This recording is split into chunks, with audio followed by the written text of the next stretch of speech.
on this. Okay, great. So I want to dedicate tonight's class. Karen asked me if we could dedicate the class to the anniversary of her father's yahrzeit, the 8th anniversary of her father's yahrzeit, and his name is Alexander Shmuel ben Baruch. So Alexander Shmuel ben Baruch, may his neshama have an aliyah. And yeah, so there's lots of things tonight to talk about and to discuss. So with our Rosh Chodesh gathering for Shvat, we said that Shvat has the letters of Shin, which is Shema, Beis, Besoros, and Tav, Tovus. So Shema, hang on, Tav or Tes? Shema, Besoros, Tovus. Yeah, I think Tes or Tav. My Hebrew is very bad. I think it must be a Tes, not a Tav, but Shvat. Anybody know? Let's do a quick check. I thought it was a tough. You thought it was a tough. Wrong. So you have to say, how do you say Besoros Tovos? I might have to start the recording again. Shvat is a test. Is a test. Shvat is a test. Yes, that's what I thought, because Tovos is a test. Yeah, Yes. Thank you, Miriam. Okay, so that's a little embarrassing. Maybe I should start the recording again, or I'll just admit my impediments. Okay. So we are in, yeah, I could have just looked actually at my Hayom Yom, because it's definitely, in fact, I had to write a mitzvah, give instructions for a mitzvah for a departed relative, and I think I made that same mistake. I wrote in stone a tav instead of a tes, and we had to get the stone redone because of, I said so-and-so passed away Shabbat, Shabbat Mevorchim, such and such, and I got the tes and the tav mixed up. So we had to actually redo the stone because can't have a mitzvah with a mistake. So anyway, so Shvat with tes. Stone. Yeah, then it's like it is written in stone. Yeah, like the expression. Right. So today we are the 4th day of Shvat, and I was trying to say that the letters of Shvat break down to Shema. We should hear Besoros Tovos, good news and good tidings. So and we spoke on Rosh Chodesh about all the beautiful aspects of this month. And just by way of review, we said that on Rosh Chodesh Shvat, Moshe Rabbeinu started his 37-day long repetition of the whole Torah. And in a way, this is a time of the oral Torah, because Moshe Rabbeinu was giving his 37-day long review of Torah and sharing not just the details of the Torah, but how it kind of affected him. And in a way, one of the commentators said it was Moshe Rabbeinu sharing his heart as well, that there's a connection between his heart and the speech. And it was his experience of all the events, telling it through his words, through his experience. And of course, that's also like an indication to us that Torah can't just be the facts and the figures and the details of the story. It has to be filtered ideally through our experience, and we have to have our own relationship to all the details of the story. So Moshe is in the midst of that, and it's going to go on until his birthday, which is the 7th of Adar from Rosh Chodesh Shvat. We also said the month of Shvat is this month of potential. It's the little sprout under the ground, all the New Year's resolutions and decisions and things that we made that we kind of settled with and were quiet with during the winter months, and they were kind of nurturing and germinating underground. And in the month of Shvat, things get ready to kind of come out in the spring and burst forth. And that's not only the vegetation, but it's different ideas and dreams and potentials and projects and actualizing of our potential that in Shvat is kind of getting ready to really burst forth. So it's a month of potential. And we also said that it's a month in which people born in this month have originality and individuality and are often innovators. And then we said that the month of Shvat is the month of the Jewish people, so to speak, that we, that nation of innovation and originality and bringing new things into the world. And so these were all things. And the last thing I'll just recap was that the month is connected to the zodiac sign of Aquarius, which is the vessel, the water carrier, the Deli, the vessel on the shoulder, the water carrier. And just like this month, the symbol of the water carrier carrying the pitcher of water, the Jewish people always carrying the pitcher of wisdom that somehow we're going to pour into the world, pour higher consciousness. And that's our job. And whether or not we look at the state of the world and we see, many people can say, are Jews doing that? Are we, have they done it? Are they doing it? The question is, are you doing it? Like, can you be part of that process, that you, the water carrier, and you pouring your higher consciousness into the world? In whichever way that you can. So coming into today, so we Dalet Shvat now that it's the nighttime already and tomorrow. So the Hayom Yom today is also connected to our Parsha, and it says Mitzrayim, Egypt, expresses constriction and limitation. So we've heard about this quite a few times.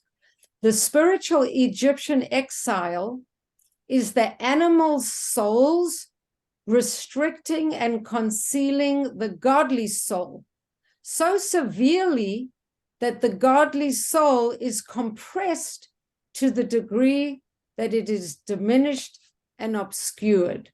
So anytime we get alienated from ourselves, anytime we get alienated from our true nature, anytime we get alienated from our own identity, that's an exile.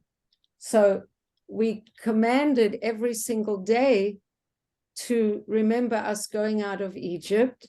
And every single day we're supposed to feel like, again, we're going out of Egypt. I'm going out of Egypt today. I'm going out of Egypt the next day. I'm going out of Egypt the next day. Every day we got to go out of Egypt.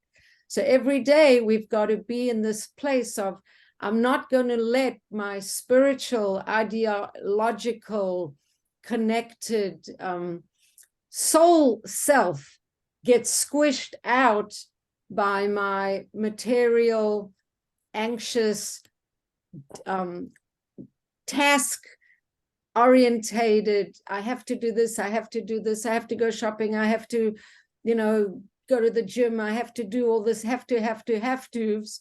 And then those material concerns squish out, they pressure, they push out, they overtake your consciousness so that the soul part gets so squished and minimized that it becomes diminished and obscured. And that's the definition of exile, that consciousness getting diminished. So when we think about Egypt, Egypt is the big picture of that. And on a day-to-day level, we could be experiencing the little picture of that. And so when we said last week that they couldn't hear Moshe when Moshe came to bring them words of redemption, does anybody remember why they couldn't listen to Moshe or pay attention or absorb his message of redemption? Does anybody remember? I'll say a bracha, and you can tell me if anybody remembers. Baruch atah Adonai Eloheinu melech haolam shehakol niheh bidvaro. I mean, Ask the question one more time. Last week we had a verse in the Torah, and we said that they couldn't listen to Moshe because, and then the verse had two aspects, because of such and such and such and such. Does anybody remember what those two things were? Sandra? the shortness of breath Yes. and the hard labor. Excellent. You get 2 cookies. Thank you. Okay. Yeah, okay, that's right. Avodah kasha, backbreaking, hard work, and kotzer ruach. Kotzer ruach is shortness of breath. And Rashi even says when there's shortness of breath, there's stress, and there's lack of, I think he says there's stress. So that's really like mind-body medicine from Rashi from way back when. And so in our daily life, we have to constantly make sure we're not on that hamster wheel, that we have avodah kasha. One of the things that made it like hard labor, avodah kasha, is that it was meaningless and it was endless. And like even in Nazi Germany, they gave them pointless things to do, like in Germany, dig this ditch, fill this ditch, take these bricks or logs from here to there, and then take them from there to here. So if your work turns into meaningless, if you're on the hamster wheel, run, you can never get off. And if you don't have time to kind of breathe and take time out, then you're not going to be able to pay attention to the voice of Moshe, who's trying to say, hey, don't forget your consciousness, don't forget your spiritual connection, don't forget to meditate, don't forget to daven, don't forget to smell the roses, don't forget to smell the coffee, don't forget to take your moment, don't forget to be present, don't forget to be grateful, don't forget to be in the moment, don't forget It's to exhausting to be mindful. Say again? Hearing that list, it's exhausting to be mindful. Well, then I did something wrong. I made it sound too exhausting. You know, the way I should have taught it was like this.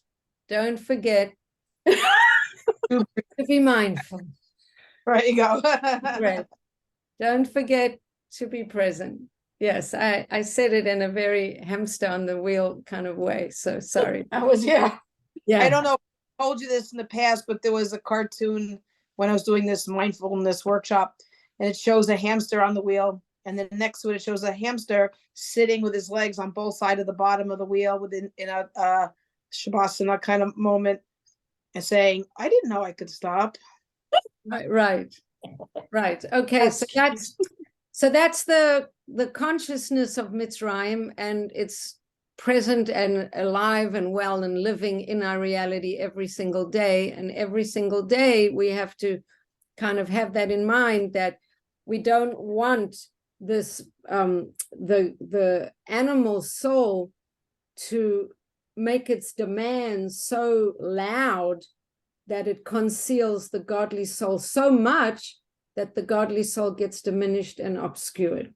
So Exodus from Egypt is the removal of the constriction and the bounds. In other words, the intellect in the brain illuminates the heart, bringing about fine character traits translated into actual practice. Now, it's interesting because this Hayom Yom says that in order to get out of Egypt, we have to take away this constriction. And the idea also of constriction is also like to do a bris on the heart, or a bris, to remove that constricting element, to take away the constriction and the bounds. And then it's an interesting thing here. In other words, the intellect in the brain illuminates the heart, bringing about fine character traits translating into actual practice.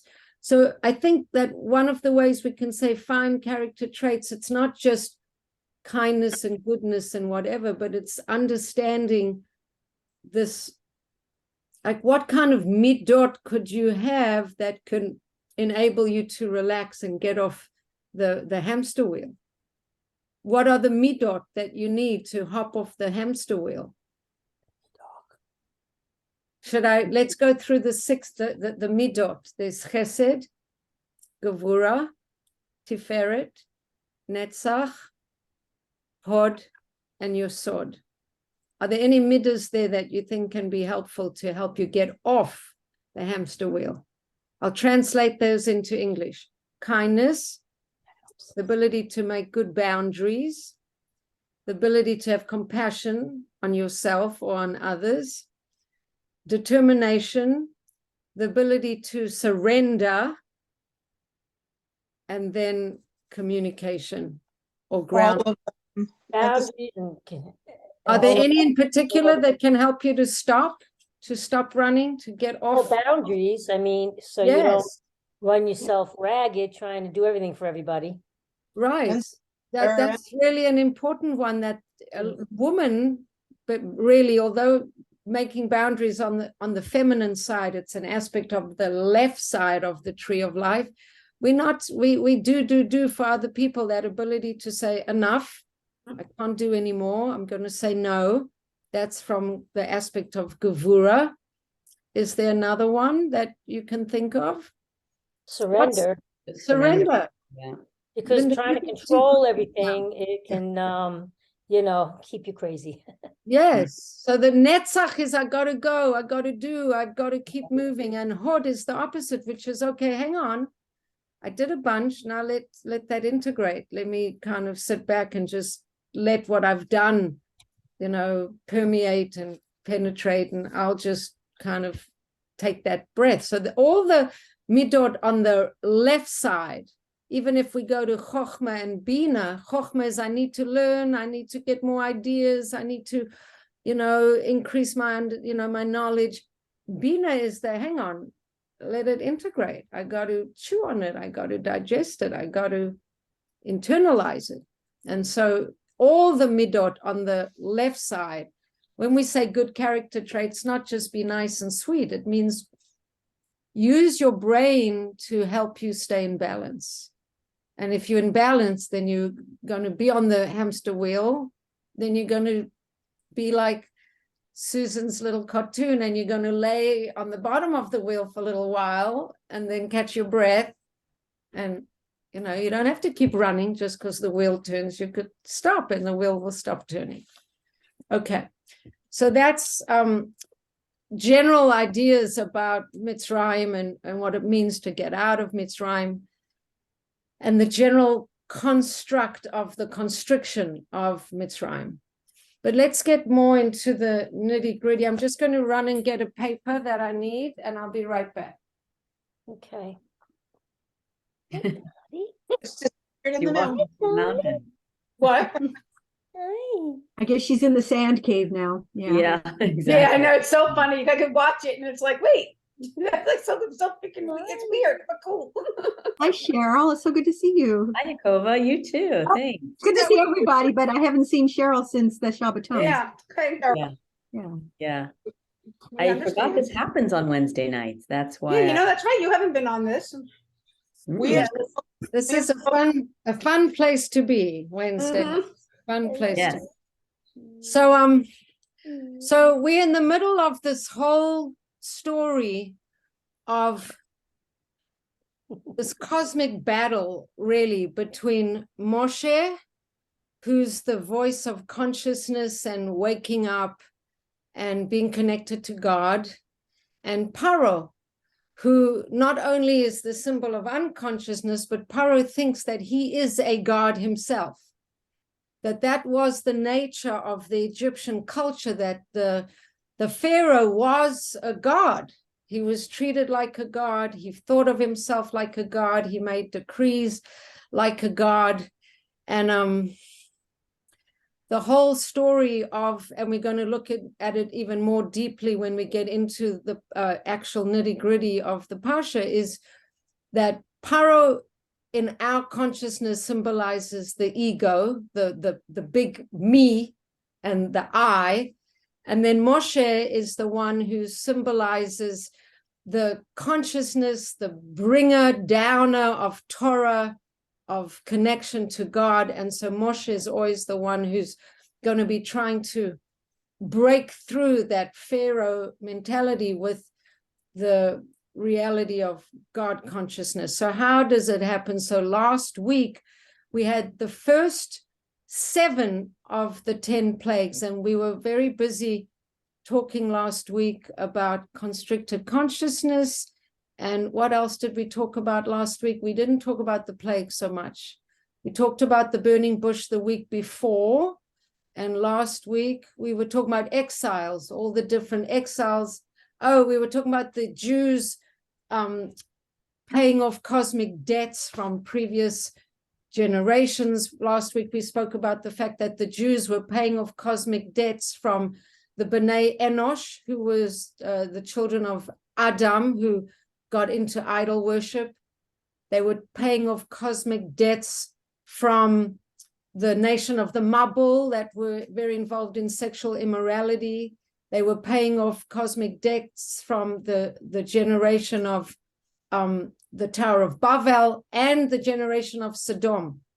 And there was a teaching that they kind of knew that they were going to have an exile. But when Pharaoh started bathing in the blood of Jewish babies to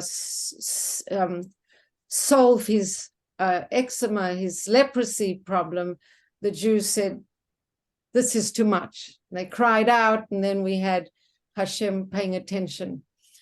Wouldn't the different events that had happened kind of cure the cosmic debts, like the Mabul, the flood, the Babel, the languages, all the different, wouldn't that have solved that issue, those issues? So that was my question, because in each situation, the people were punished, right? In each time, in each of those times when the people were doing such terrible things, like in Sodom got punished, and in the flood, the people got punished, and around the Tower of Babel, the people got punished, and the B'nai Enosh, the people got punished. And I mentioned it to my husband, and ironically, that same teaching that we discussed, my rabbi spoke about in shul, the very same. Wow. I thought it was a very esoteric teaching, but Rabbi Lesher spoke about it in shul, which I didn't hear exactly what he said because I was catching up my davening, but my husband said he mentioned the same thing. I think that even though they were punished, there was still a place where their souls hadn't done tshuva in a way. Like they got punished, but somehow the Jews in 210 years in Egypt, supposedly going to be even more, supposed to be 400, there was still some kind of a tikkun for their souls that the Jews were accomplishing. And I don't know, but that was what we heard from the chief rabbi of Krakow, Rabbi Spira, who was quoting the Arizal, that teaching came down. But anyway, so the Jews were in Egypt. They cried out. Hashem sends Moshe to come in and be their redeemer. And then we have the whole beginning of the breakdown of the Egyptian egotistical anti-God mentality. And it starts off with 7 plagues that were last week, and we didn't really talk about them, so we're going to have to talk about them now. We had the plague of blood. So the Nile River, usually if you're a farmer, you look up to the heavens and you pray to God, please send me rain. But because they lived in Egypt, they got all their agricultural needs serviced by the Nile that flooded its banks, and they had canals, so they didn't need rain. They didn't turn to God above. They had the Nile. So the Nile was like something that they worshipped. It was almost a god to them. So the Nile turned into blood. Then we had the idea of frogs. Every single thing is going to show that the Egyptians think that they have gods for all these things. The frogs were fertility god. They treated the frogs as a fertility god. The Nile was some kind of a god.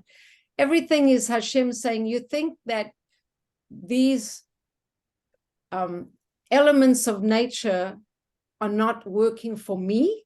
I'm the boss of all these things. So don't be so enamored of all these things. I'm the boss of those things. I'm all powerful. So the blood, he's showing that he's dominant. That's the fertility god of the frogs.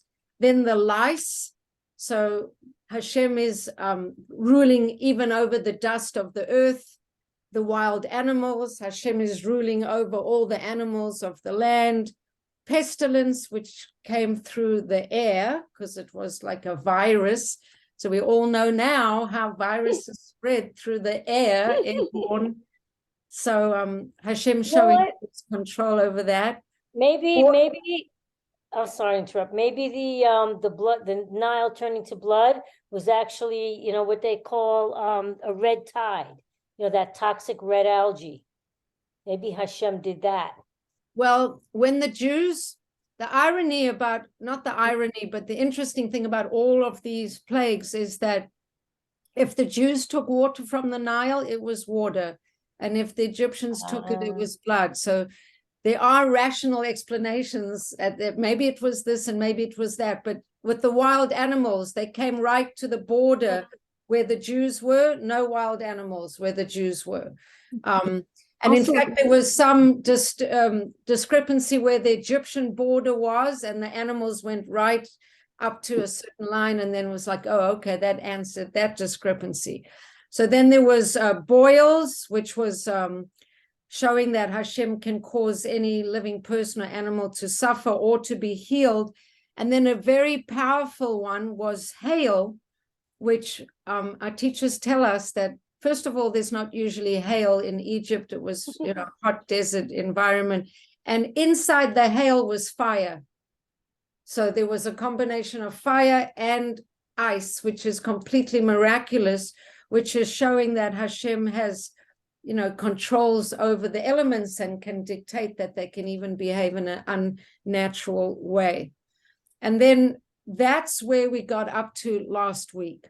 And at the end of last week, Moshe says,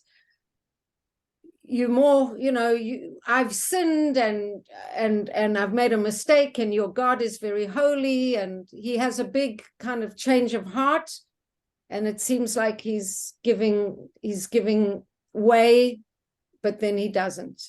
So we come into this week's Parsha, and this week's Parsha is going to be about the last three plagues, but it's also going to give us an opportunity to look more at evil and the personification of evil as it is exemplified or personified by the character of Pharaoh. So let's come find it online here. I'll just find it here, and then I'm going to find it here and find Chabad.org, our favorite source for finding everything that you need online. Okay, explore the Parsha, and then we want the actual reading, Torah reading. Okay, so this is what we're looking at, and this is, and we can show Rashi. Should we show Rashi? Okay. Okay, we don't need Rashi. Okay. So we're going to spend a lot of time on this first pasuk. So does somebody want to read pasuk Aleph in Hebrew and in English, or one or the other? Who's looking like they're already making moves? Yaakov, are you making moves? All right, I guess got to get my reading glasses. Hold on for a I would second. read the English.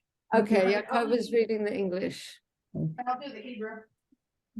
The Lord said to Moses, come to Pharaoh, for I have hardened his heart and the heart of his servants, in order that I may place these signs of mine in his midst.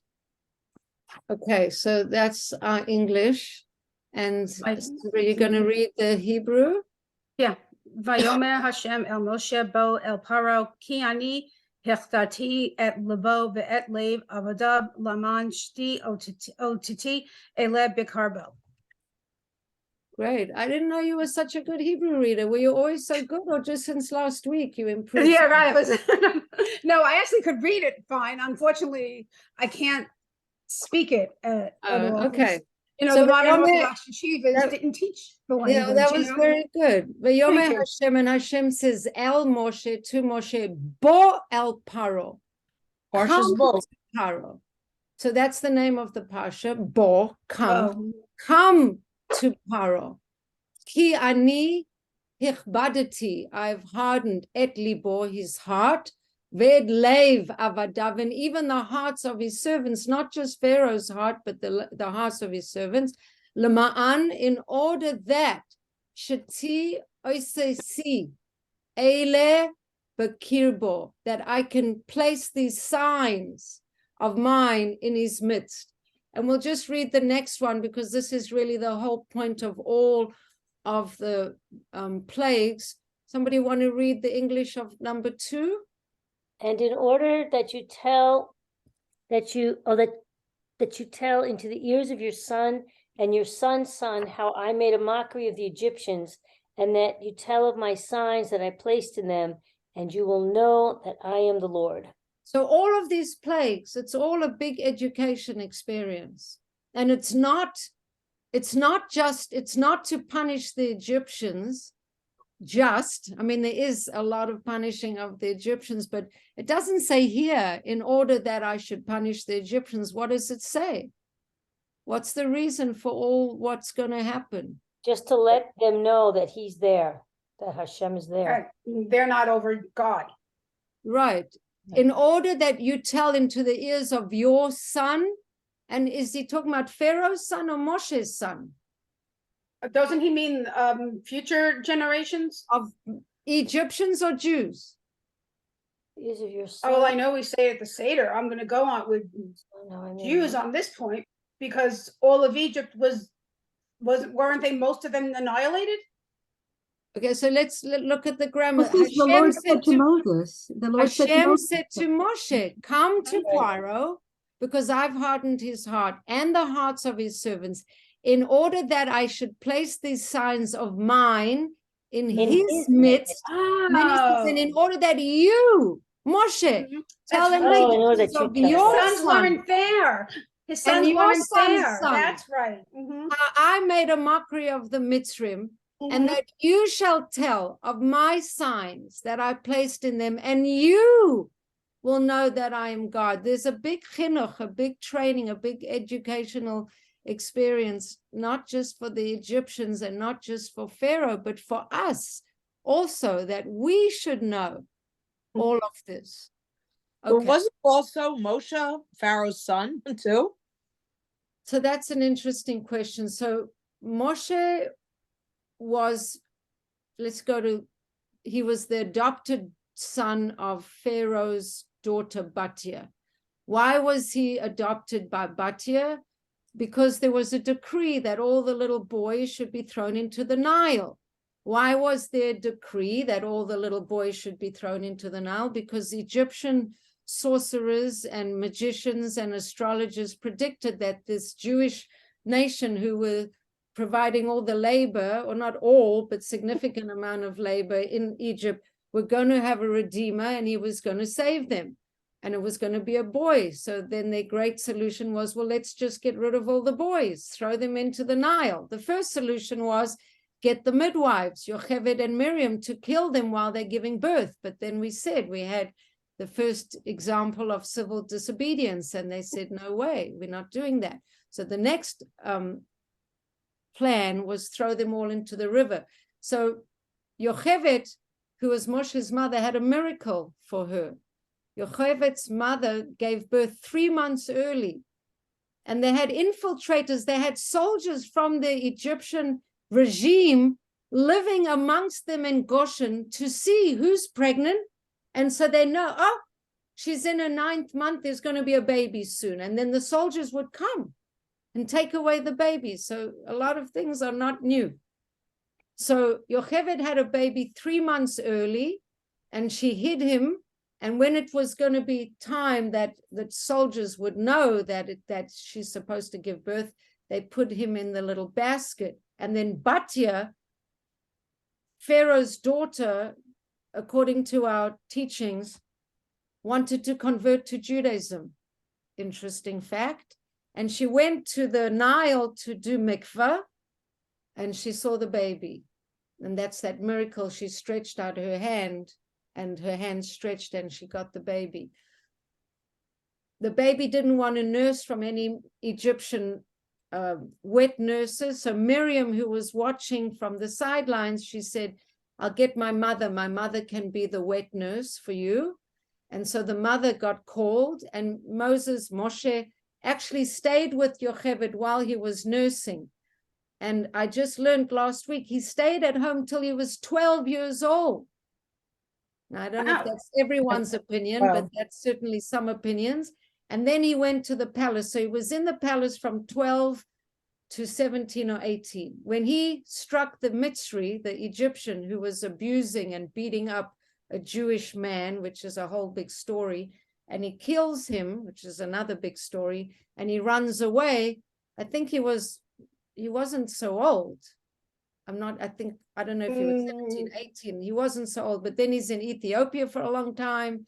He's the Right. king of For like Ethiopia. 80 years or something. And right? then he's gets married and that whole story. So Moshe is the adopted grandson of Paro, in answer to Susan's question. Yeah?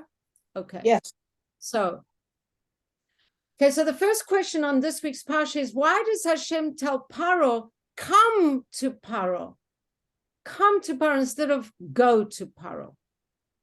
That's the first question. Why come to Paro and not go to Paro? Respect for a king or something? Is that something else? What? No, I could be wrong. Never mind. I don't think I was right. Okay. If you're going shopping with your, like a little person, and you say, come, let's go shopping. What do you mean when you say, come, come? Follow. You're Follow? inviting. What? It's It an means let's invitation. go together. Thank you, Yaakova. Let's go together. So Hashem has been giving Moshe instructions. Go tell Paro this, go do this, go do that, go, go, go. But now he doesn't do that. He says, come. Come. Why come? Because I'm going to come with you. Mm. And why does he need to go with him? Why does he need to go with him? Courage, because he was not confident that he could do it. He had a lisp and he just didn't think it would work. Just a little scared of Pharaoh. Yes. So Reb Shlomo, who Susan loves it when I I quote him, he says it's not that he was afraid. Let me just see what he says. I'll say. Let's just see.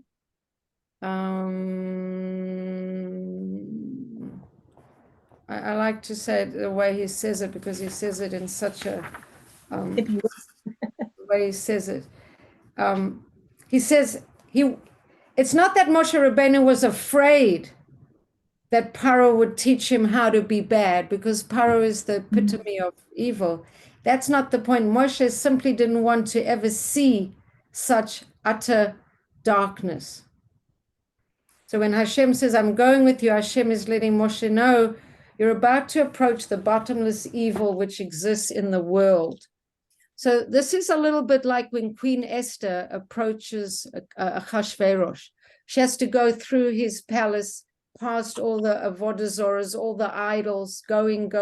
And of course, she's afraid that she's going to King Achashverosh when she hasn't been summoned. And she could have gotten killed for that, because the king had to summon her. But she's also approaching this secular king in his very not holy place. And Moshe now going to Paro is approaching Paro. So we need to know a little bit more about this evil of Paro. So the first thing is that the Zohar explains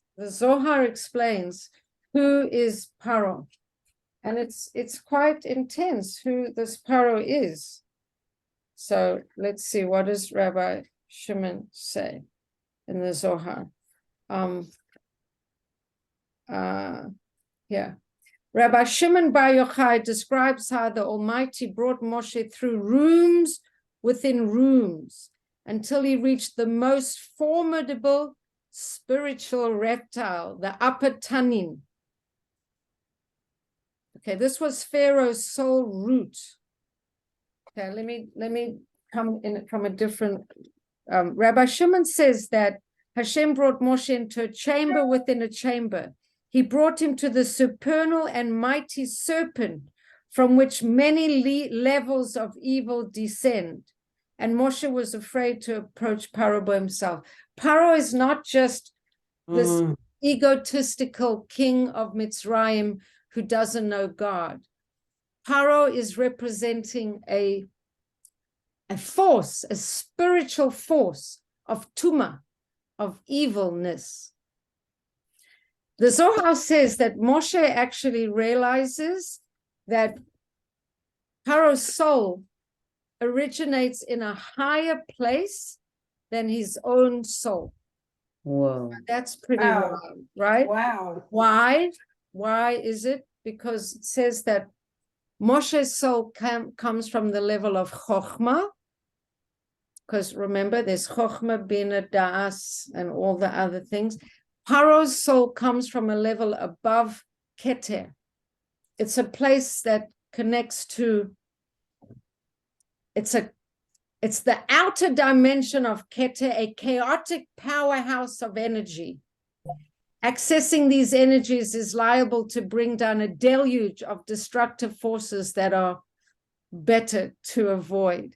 So what does this mean? Like if we're talking about spiritual energies and powers, and it's all very mystical, and Paro is not just this persona who happened to be leader of Egypt at the time. He's representing deep forces in the world of tumah. And in the world right now, we're fighting again a war where there's people who representing goodness and kindness and generosity and believe in life. And then there are other people who are connected to very evil things. There's evil in the world. There's evil. There's satanic, ritualistic, blood killing. I think there's a friend of somebody that I know works with someone, and she said she's making an evening, and she said she doesn't really want to go to it. It's like a really unpleasant topic. She doesn't really want to go. I said, what is it? It's child trafficking. Like there's horrible things. Child. Wait, what? You know, I know Child what it is. No, I child mean, trafficking. trafficking. I know what it, I mean, she's going to be part of it. No, she's going to someone talking about how it's present in the world. Oh, okay. Oh, No, she's not Yeah. going to an auction where they sell. I mean, let me say, like, really, I wouldn't go either. Yes, no, somebody, because there's evil things going on in the world, and there are people connected to evil forces and evil things. So Yes. Paro is a force, he's an energy, and Moshe is terrified of it because it's even a higher energy in a way than he is. You know, we have a lot of midrashim that say that Moshe could have been a very bad guy. Like there's I'm just going to confuse everything over here. There's a midrash that says that when Moshe and the Jews were in the desert, there was a person that wanted to take his army and fight against the Jews. So he sent a spy, and in those days, the way the spies would collect information, there was a particular art of doing this. Draw a picture of Moshe and bring it back, and our picture analyzers will look at the picture and we'll kind of get an idea of how to beat this leader of the Jews. So the picture comes back, and the guy analyzed it, and he said, this is a little weird because this doesn't look like a very holy person. This picture, I can see tremendous potential for not holy things here. And they say that can't be true. Everybody knows Moshe's a big tzaddik. And they send him back, and it comes again. And then at some point, I don't know, this is a medrash, but they asked Moshe, you know, something, and he said, I had to work on myself very hard to become the person I am. So there's potentials. Let's say, why am I? And there's also a medrash that says the same thing, and I read it myself, about Avraham Avinu, the quintessential chief of goodness and kindness in the world. So why am I telling you this? Because some people have very powerful souls and they have to choose where they're going to send that power, where they're going to develop that power. So Moshe dedicated himself to the forces and the power of light and good and molded himself into that person. And of course, according to other teachings, you could say from the minute he was born, the room was filled with light. He was good. He was, righteous right from the beginning. But there is this thing that according to your Yetzer Tov is your Yetzer Hara, that we've all heard before. As great as your potential for good is your potential for bad. So Moshe and Paro are these adversaries. They're both very powerful, but Paro is powerful on the dark side and Moshe is representing power on the good side. So when he has to approach Paro to this level, now it's also taught that the first 7 plagues were kind of outer consciousness, changing the minds of the Jews in the outer consciousness. God is in charge of, the dust, the luminaries in the sky, the animals, the air. But now we're getting to the nitty gritty. We're coming much deeper. We're going to talk about in this Parsha, the locusts. They're going to eat everything that wasn't damaged by the hail. And then we've got darkness, and then we've got the plague, not the plague, the Malach HaMavis. This, God is in charge of all the spiritual energies, the angel of death coming for the firstborn. Things are getting much more deep, and they connected, according to the teachings, to the subconscious, and it's the game, the stakes of the game are getting much bigger. So the whole point of the Bo El Paro is that Hashem is going to go with Moshe into this darkness, into this danger. And the teaching from this is, Rabbi Nachman also compares Paro to, in creation, God kind of constricts his light to make space for a world. And then he says Paro is in that void. The darkness of Paro is in that empty space that God constricted to create a world. Like there's a place of a void. There's a lot of, I don't know how we can make this relevant for our own selves, but if you imagine the abyss, the emptiness, the place where you go when you think you're utterly alone, lost, unguided, despairing. So it says also here, what changed? Moshe had approached Paro before, but it says until now, Moshe had dealt with Paro's external layers without confronting his inner actual essence. Now Moshe is being told to enter the core essence of Pharaoh's evil. Mm. And this idea of Pharaoh as a serpent.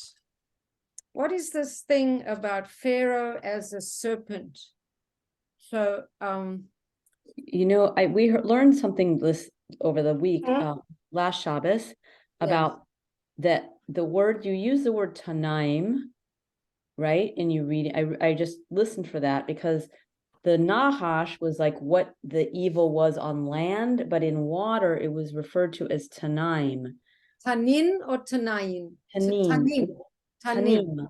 Yeah, Crocodile. Tanaim is like a contract that you make before a wedding. Oh, Tanim. right, not Tanaim. Yes. Thank you. Yeah, Yes. the other one, the You don't crocodile. Alligator. Yeah.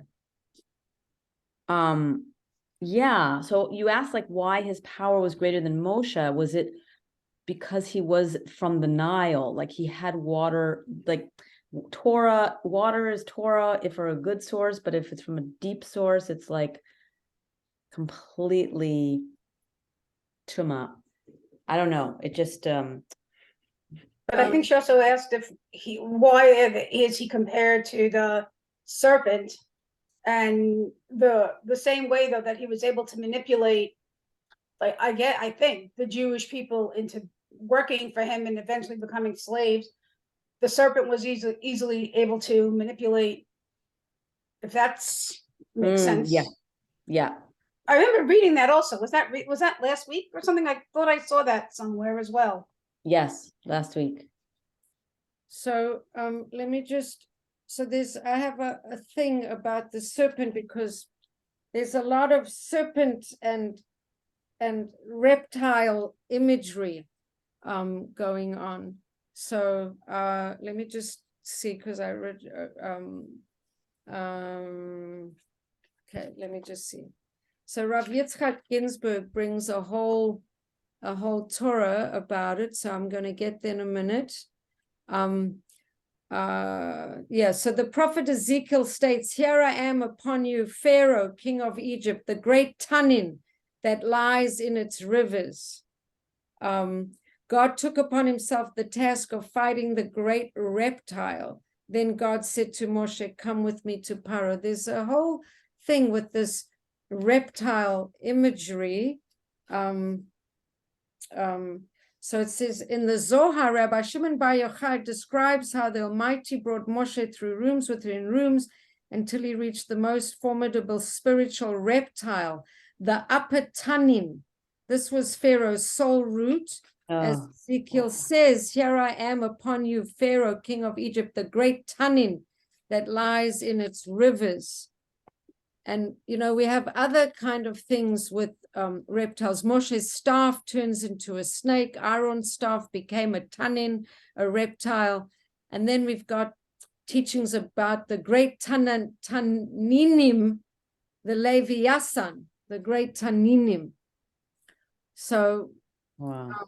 What's that word again? Tanini? Tanninim. What does that mean? Tanninim, it's a kind of a reptile. Okay. Like a crocodile. Yeah. So there is a teaching that Rabbi Yitzchak Ginsburg gives, and we kind of almost out of time, but I'm going to try to share it with you, because just so when you come across it another time, you could say, "Oh, I think I heard something about that." But I don't think I understand it enough, and I don't think I'm going to really be able to teach it over enough. But we'll try and understand what it is. The essay is called the War of the Reptiles. And apparently there's two different kinds of reptiles. There's two different kinds of Leviathans. And he brings this to epitomize the ideology and the philosophies in a way of Moshe compared to Pharaoh. And he says that there's a Leviathan, a lock serpent, which is somehow a serpent that's like a long line. It's a long line. And he says that this long line is connected to process, evolution, development, like there's a beginning and an end. If you in therapy, let's say, you want the therapy to go through a process. It doesn't just stay in one place. It has a beginning and you're trying to get somewhere. That's called the Leviathan, the lock serpent. But then there's another kind of Leviathan who's called the warped serpent. And that's a serpent that instead of being a line, it's the head of the serpent eating the tail. And that's the kind of serpent that's the kind of serpent that Paro is. He's this circular serpent. What is the idea about the circle? It's the idea that things just go round and round and round, and that it's kind of almost like never ending. It's like, this is nature, this is reality, this is how it is, this is what is. And in a way, Rav Yitzchak Ginsburg sort of says that when we said that the spiritual root of Pharaoh was so high, Keter is a surrounding thing. In its good way, it provides and nourishes and feeds Chokhmah. But in its bad way, it can be chaotic. And in a very impure way, that and I'm mixing a few metaphors, and maybe this is completely too, I don't even understand it myself. In one way, that circle is not process, it's just nature. And so Paro doesn't have a problem with Elohim. Elohim is God who manifests in nature. Elohim, even the word for nature, Hateva, is Gematria 86, and the word for Elohim is also 86, God in nature. The God that Pharaoh can't deal with is the God that acts out of nature, the God that completely transcends nature, the God that can break all the rules of nature at his whim. That's a transcendent God. That's why last week when Moshe, or even the week before, when Moshe meets Hashem in the flame of the burning bush, and Moshe says to God, like, who are you? Who do I tell the Jews is sending me on this liberation journey? You know, you the Redeemer. Who do I tell them that you are? And Hashem says, I'm going to tell you a name that Avraham, Yitzchak, and Yaakov didn't even know. What's the name? I am that I am. I am that I am. I will be what I will be. Today I might be the Nile. Tomorrow I might be blood in the Nile. Today I might be a tree, and tomorrow I can be hail and ice mixed. I am that I am. I'm everything. I'm now, I'm yesterday, I'm today, I'm tomorrow, I'm beyond space and time. I'm completely beyond. Don't try to lock me into some kind of circle of reality. That's a Paro thing. And so Rav Yitzchak says that the Jewish way is the line, the process, the evolution. And so in a way, this whole representation of Paro being this power, but his power locked into nature, locked into his own nature. There's no transcendence. There's no room for transformation, and God and godliness and Moshe and the plagues and everything that the plagues are trying to do to wake up the Jews is God is all powerful, and everything can be completely new and fresh and redesigned and recreated because God transcends nature. And that's what you have to know. I'm going to come with you, and we're going to go together, and we're going to confront this klipa, this constricted consciousness of Pharaoh, that potentially he's very high, but he's locked into this the warped serpent rather than the process directed line, development. And then of course we know that the three plagues that follow this is locusts that all come together in a big oneness. They don't have a leader, but they all kind of in a oneness. And then the darkness, we're running out of time, but I want to share with you the amazing thing that I never learned before, ever. I always learned that it was light for the Yidden, but dark for the Mitzrim. And now I'm understanding that it was intense light that the Mitzrim couldn't handle. So it felt like darkness to them. And I'm going to read you. Oh, wow. I'm going to read this They to were you. blinded by the light. Right.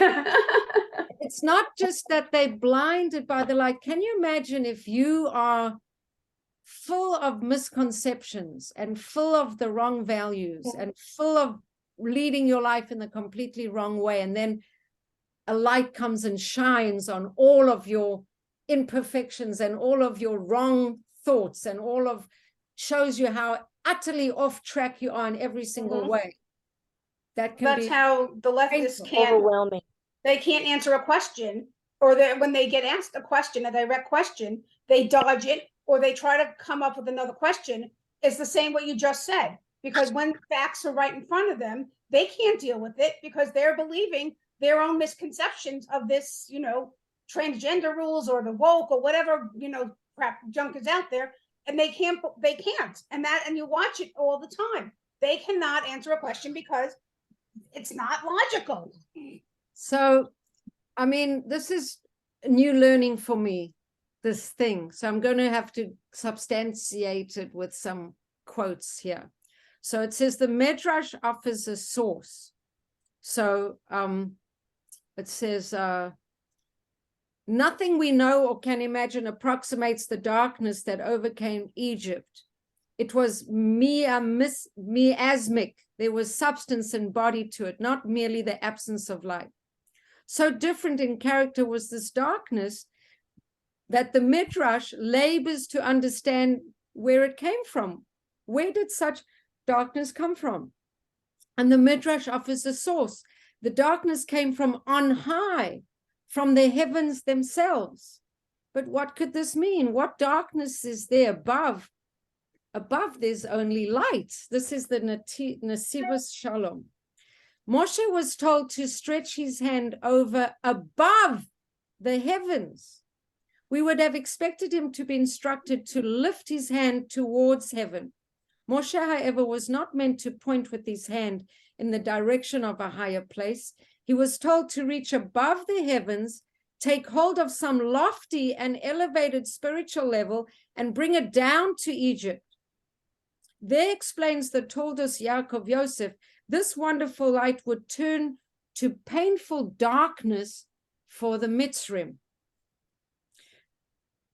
Consider a thoroughly evil fellow, somehow finding himself in Gan Eden, moving among the righteous who all sit there, resplendent in their crowns of glory, basking in the radiance of the Shekhinah, Tzaddikim experiencing indescribable pleasure, but he is suffering immeasurably.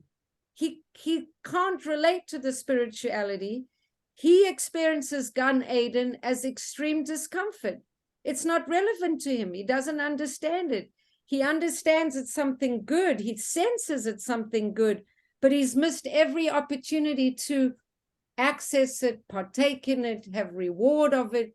It's also like I got told once, what's the difference between Gen Hinnom and Gan Eden? So there's a mashal that in heaven, everybody's given a long, long spoon. And it's impossible to feed yourself with that spoon. So in Gan Eden, everybody's feeding someone else. But in Gen Hinnom, hell, everybody's sitting with the food in front, but they don't share, so they're starving.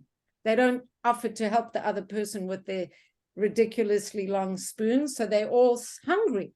But in Gan Eden, they're all feeding each other, right? So it says this person in Gan Eden, the light is blinding him. His eyes have become only accustomed to spiritual darkness. He said, this is the essence of the plague of darkness. Moshe took some sort of light from above, and that put Egypt into the greatest darkness ever. The pain of their realization of their own evilness, limited consciousness, I don't know. So I never had heard that before. So I thought that that's a pretty amazing explanation. And I think Reb Shlomo, in his essay, he talks about it as well, about this light that was for the Jews. And with each plague, Hashem's light was shining deeper. Each plague was a revelation. The first 7 plagues were reaching our consciousness, cleaning our consciousness from slavery. The last 3 were cleansing our beyond consciousness, our super consciousness. And over here, it says, what happened with the plague of darkness? The plague of darkness, for all of Israel, there was light. By us, Yidden, there was light, and we were finally able to see how dark Pharaoh really was. When God revealed to Moshe the depths of the darkness of Pharaoh, God also revealed to Moshe the depths of the oneness and the beauty of us, of the Yidden, and of connection to godliness. So that's like a lot of food for thought. A lot of So number one, for takeaways, if we wanted to say we ate at the restaurant and now we got a little bit of indigestion, can you just pack a few little things for us to put in a little doggy bag so we can take them home? So the little takeaways to take home. Approaching any tremendously scary, very scary situation, Rabbi Nachman says, you're not alone. God will come with you. You have, whatever that fearful thing is that you have to, face, whether it's tremendously scary in whichever way, spiritually or whatever, God will come with you. You're never alone. That's the one thing. And the other thing is that Paro is so attached to nature and to like what I've started calling Newtonian physics. Like he can't get into that headspace of anything is possible. It's all 1 + 1 is 2. 2 + 2 is 4. There's no ability to transcend it. And so we've got to be in that place where we're not the warped serpent with the mouth of the serpent eating the tail, everything locked in a circle. We've got to be in that process, that line of process, progress, evolution, and that will help us relate to God as Yud-Ke Vav-Ke and not just God Elohim, God of nature. God is a transcendent force. So when we connect to that, we can also connect to the inherent transcendence that we have to transcend over our limitations, transcend over things being very cut and dried in our faith. That's how we can skip into Geula. We got to realize that we can skip, that things can be less rational. Yeah. Levi Yassan. Okay, questions were answered. Okay, any comments that you want to share now? Any comments? Any let's stop the share here, stop that share, stop the share. And yeah, any comments, questions, anything that anyone wants to share? I actually do have one question, and I meant to ask it last week, but yes, if the Jews in Goshen were not slaves, especially the tribe of Levi, yes. Why were they subject to the decree? I thought the decree No, was Jews. So what Jews in Egypt were not originally slaved.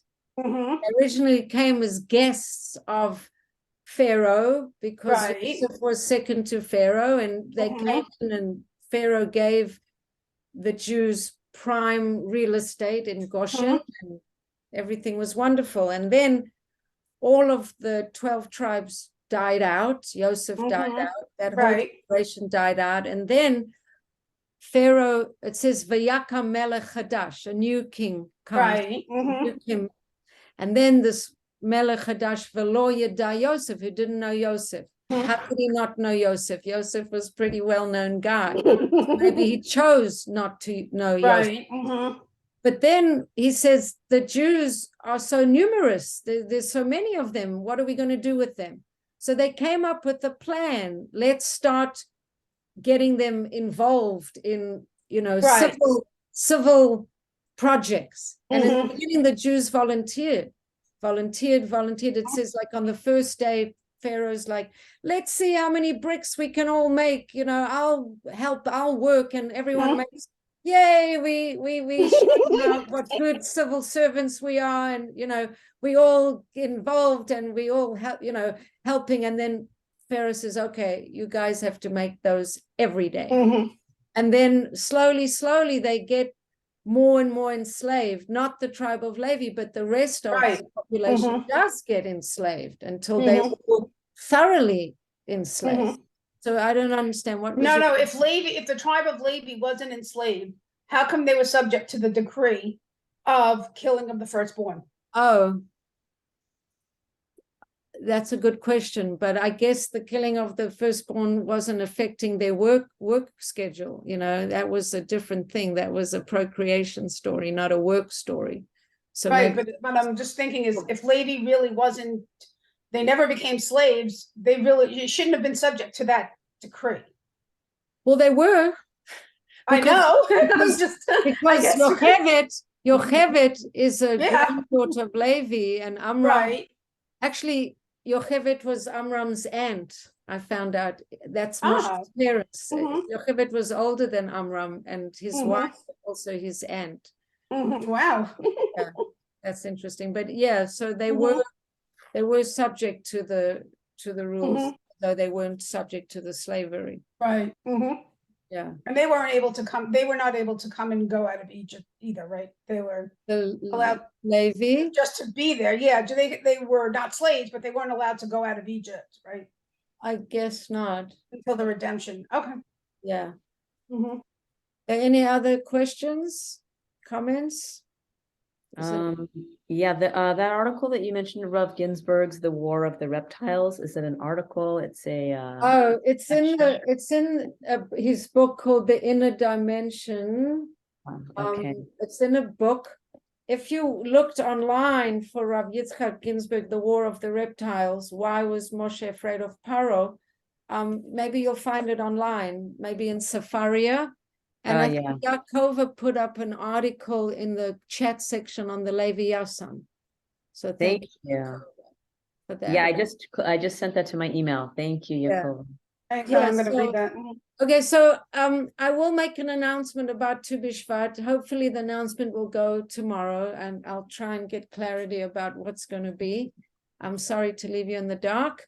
And I think that's Well, it. meanwhile, Mazel Tov, Mazel Tov. Yeah, Mazel Tov, Yes, exactly. it is wonderful news. It is really great news. What I miss? What's the Mazel Tov for? Oh, my daughter became got engaged. Elisheva is engaged. Oh, Mhm. Yes. oh, Mazel And, Tov.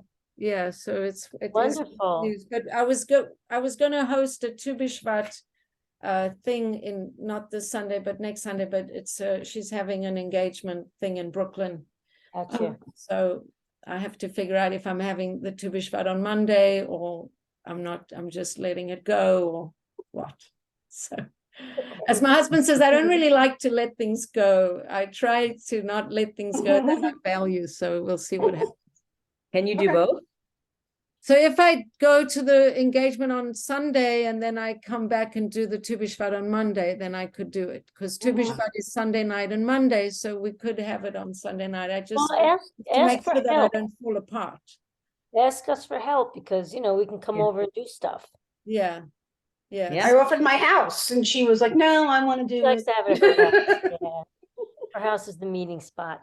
Yeah, Thank so I'm trying to get get clarity on Okay. it. It's Well, if not you to need say I help- don't value your offer, Sandra. I do. It's fine. you. It's okay. Yeah. If you need help, please ask us. Yeah, okay. Okay, Great. Yeah. So thank you so much. And thank you. yeah, have a beautiful You too. beautiful night. And Thank you so much. Tomorrow, 10 o'clock, right? if you have to go to scary places, Hashem will come with you. Tomorrow, 10 o'clock, right? I mean. On that on Monday. Okay, all the best. Lila Tov. Thanks. Thank you. Lila Tov. Night. Thank you. Shabbat shalom. Shabbat Shalom.